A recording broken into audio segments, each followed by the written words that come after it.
Tama? Tinan mo ba din? Tuna spade, right? So yung tuna spade, ilagay natin somewhere. Middle. Right? Tama? Ibig sabihin, ito natin, para malinaw. Ibig sabihin, yung nag-iisang naka-face down is tuna spade. Right? Tama ba? Dahil inalasan mo sa lahat, diba? So, click natin.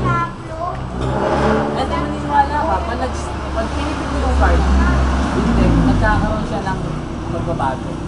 No? Naniniwala ka ba sa transposition? Like, pagpapalit ng isang part sa okay, no? Ngayon, I don't know kung maniniwala ka, but ito mangyayari. Ano mo ha? Tuna spade, right? Ano mo? Hanapin mo yung tuna spade. Watch. Ano mo? Oops! Tuna spade, ang nag-iisa naka-face down din.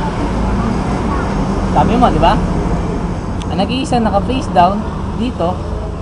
Sige, kunin mo. Dapat tuna spade yan, di ba? Tignan mo. Tignan mo nangyari. Sige, tignan mo nangyari. Ano ba yung card? Ibig sabihin, tuna spade. Nagpalit siya ng position. Nakata mo? Nakata mo? Sige. Bigyan pa ata ng isa pang variation na gagawin.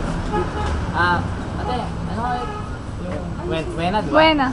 Buena. Gusto pakita sa iyo. Anong card to? 5 of diamonds. 5 of diamonds. 5 of diamonds. Wave ko siya. Wave. Nakita mo na 5 of diamonds. Watch. Pag kinukupi ko yan, and then pitik, watch. 3 of flowers. No!